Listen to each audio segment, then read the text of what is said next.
menaikkan kadar pembiayaan semula utama kepada 4.5% dan kadar kemudahan deposit kepada 4%, euro terus menjunam.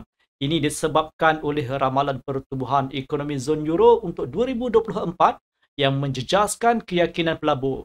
Kemudian pedagang menerima data kukuh dari Amerika Syarikat.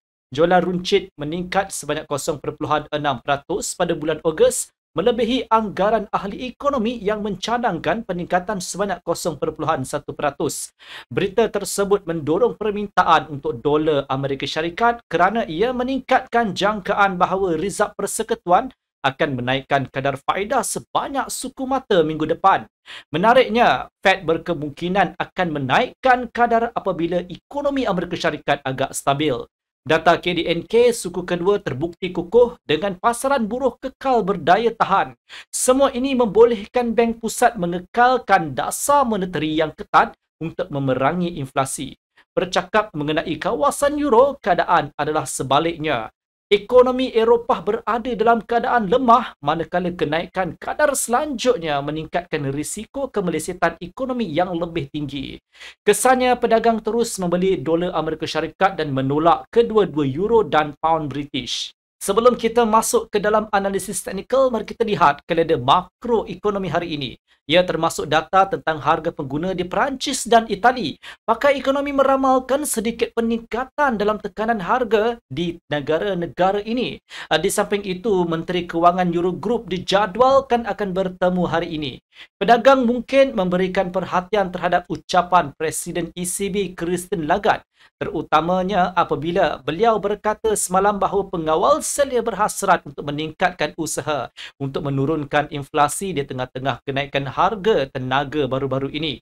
Tambahan pula wajar untuk kita memberikan perhatian terhadap statistik Amerika Syarikat.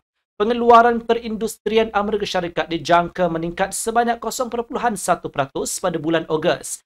Jika bacaan melebihi ramalan penganalisis euro dan pound British, berkemungkinan besar akan terus melemah. Lebih-lebih lagi, Universiti Michigan akan melaporkan indeksnya mengenai sentimen pengguna dan jangkaan inflasi. Penunjuk diramalkan akan kekal hampir tidak berubah yang mungkin mendorong dolar Amerika Syarikat untuk meningkat. Dari sudut pandangan teknikal, kenaikan harga mungkin cuba mengurangkan beberapa kerugian semalam. Menurut carta euro US dollar 1 jam, penembusan 1.0674 akan membuka jalan untuk pergerakan menaik yang lebih besar sehingga 1.0711. Pada tahap ini, saya syorkan untuk melakukan penjualan di rebound dengan jangkaan pembetulan intraday 30 sehingga ke 35 pips. Penjualan di 1.0674 boleh dipertimbangkan hanya di false breakout. Sebagai alternatif, penjualan akan menjadi relevan jika harga tetap di bawah 1.0633.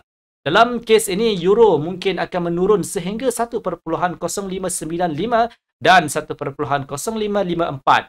Pada tanda ini, terdapat peluang untuk melakukan pembelian di rebound dan ia bergantung pada pembetulan intraday 30 sehingga ke 35 pips. Pembelian juga boleh dibuka di false breakout di 1.0633.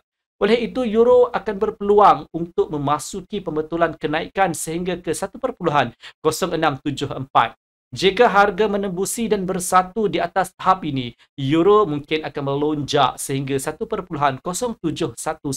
Bagi pound British, keadaannya adalah sama. False breakout di 1.2441 akan mencipta isyarat jual. Lantas, dengan itu, ia membawa mata wang kembali ke 1.2395. Jika harga menembusi di bawah tahap ini, sterling berkemungkinan besar akan terjun sehingga ke 1.2369 dan 1.2340.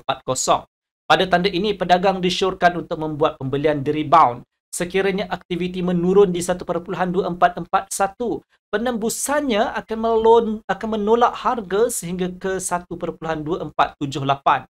Pada tahap ini, anda disarankan untuk melakukan penjualan di rebound dengan harapan pembetulan intraday 30 sehingga ke 35 pips.